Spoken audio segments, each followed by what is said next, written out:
Long time ago, in a land not too far from here, I reviewed a buggy called the B74.1.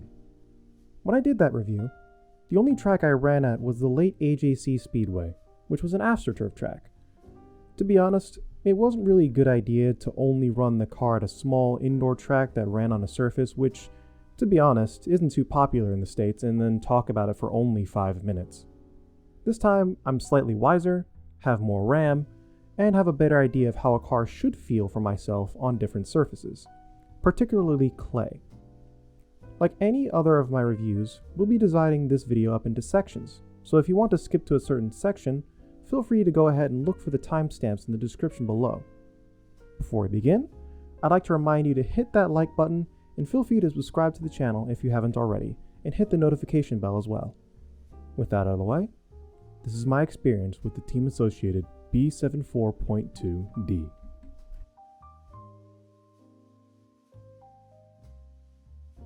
Now let's start with what I'm going to now spoil right out of the gate, the most tedious part, that being the build itself.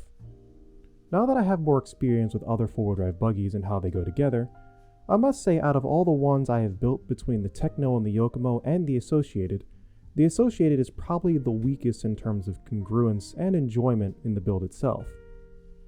When I built the other four-wheel drive buggies I've built in the past, the instructions felt extremely well thought out and well put together, not just for me, but for other people I've shown who don't build kits themselves. Out of everyone I've asked in my immediate friend group who aren't into RC racing, only one said they would choose the Associated based on its instructions alone, even with the Yokomo's instructions being half in Japanese. The instructions themselves are also somewhat lacking in certain things you might want to know during the actual build. Like for example, using the turnbuckle wrench to hold the shocks in place while building them. Another thing that kind of rubbed me the wrong way was the amount of binding in the arms themselves during assembly.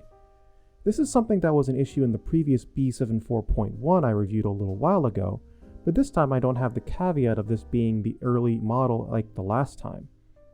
The best way to deal with the binding is to sand down the A-arms or re-ream the holes in the arms themselves. This should take care of the problem.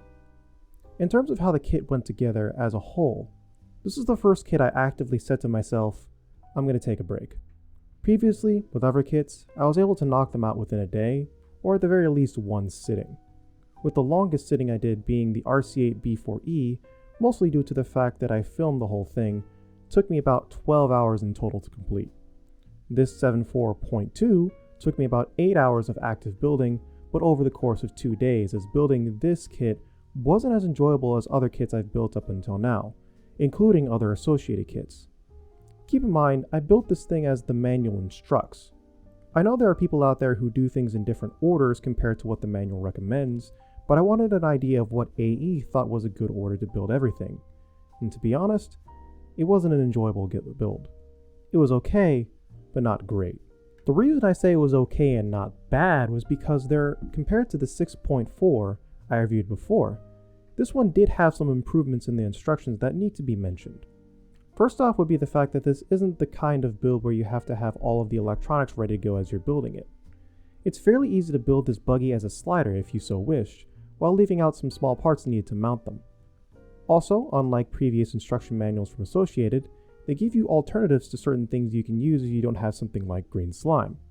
Right here, for example, it says if you don't have green slime on hand, you can use shock oil to lubricate the X-rings and the threads on the shock shafts. Not only that, but there's another thing that certainly helped a lot with this buggy that I'm happy Associated thought of, and that's the center diff. Unlike other 10th scale buggies, the center diff is usually filled with extremely thick oil. As a result, actually getting the oil in there can be a bit of a pain.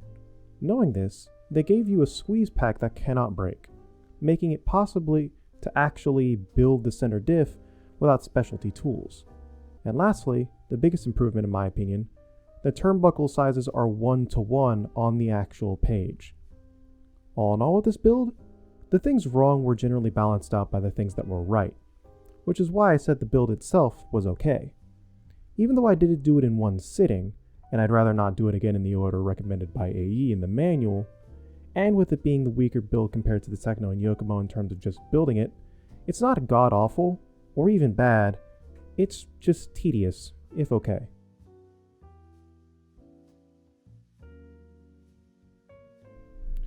So here's the buggy all finished and wired up. Looks pretty good, to be honest. And if you're an eagle eye viewer, you'll notice that I'm not using the standard Hobbywing electronics I usually use. This time, I thought I'd give Phantom and McLaren a try. I'll talk about them a little bit later, but for now, let's focus on the design of the buggy itself. If you've been around in the RC space for long enough, you'll know that for a long time now, competitive four-wheel drive buggies have been sort of similar in design outside of Schumacher, and to be honest, this doesn't change much from here. There are a few different things from the B74.1 though that are worth mentioning. First, being the battery hold-down system being what is essentially a really tough rubber band, similar to what you might have seen on the original TLR 22X4. Thing is, TLR ditched this system as it caused a bit too much flex in the chassis, and as a result, drivers like Ryan Harris simply used double-sided tape to stick their battery to the car. Whether or not this will be a problem for the Associated remains to be seen when we hit the track. Another change that this car has over the 74.1 is the use of a gull-wing shock tower and gull-wing arms. The idea behind the use of both is to create more predictable steering along with a lower center of gravity.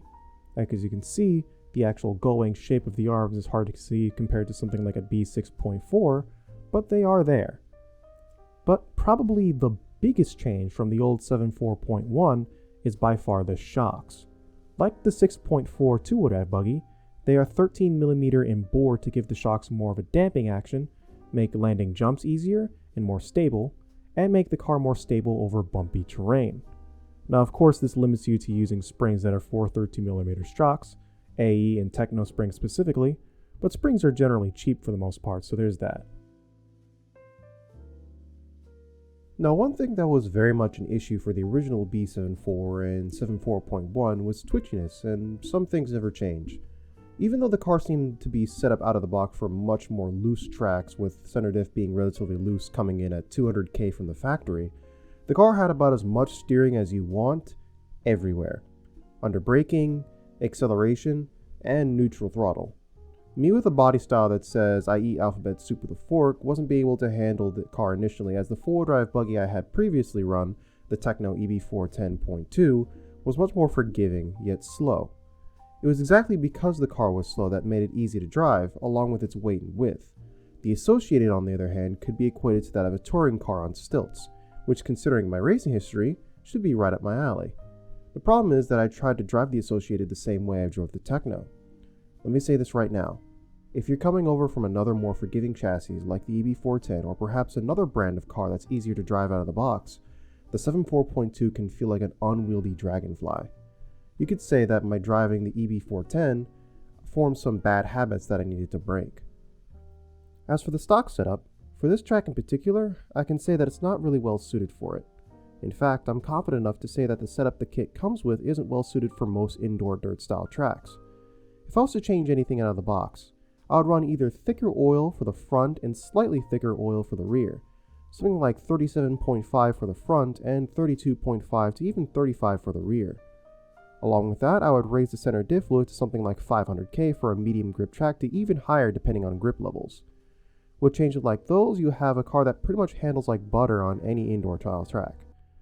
Of course, what may work for me may not work for you and vice versa, but if you're running on an indoor dirt track, I think something simple like different shock oils will make the buggy much more manageable.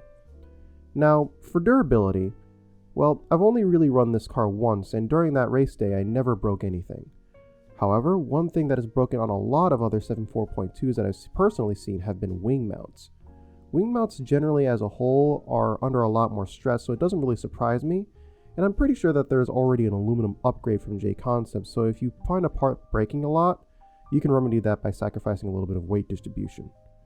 Even though this buggy isn't on the same level in terms of durability as say a Techno, it still isn't far off, and can very much take a considerable beating compared to other 4-wheel drive 10-scale buggies, as they used to be much more fragile.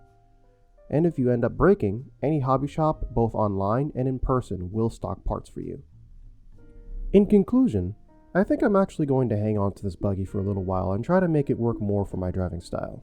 I'll do all the things I recommended in this video, and in the future, I'll be sure to put a setup sheet in the community tab of this channel sometime in April.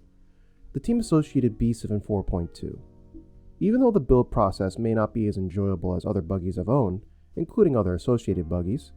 I do think that this buggy is very much worth buying if you're willing to put the work in, both setup-wise and driving-wise. That's all for now. If you enjoyed this video, be sure to hit the like button and subscribe to the channel along with hitting the notification bell to stay up to date on the channel's uploads. Also, if you want to help out another way, feel free to subscribe to my Patreon, where I post updates and sneak peeks to my videos before they come out. Speaking of which, I'd like to thank my patrons Michael Williams, RC World Discord server, Casey Nix, Ben Reeves, Dave Armstrong, Joe Jenkins, The Mailman 110, Rob Bedingfield, Katie Mertz, Ron Chang, and especially Morrison Wan. Thanks for watching, and I'll see you next time.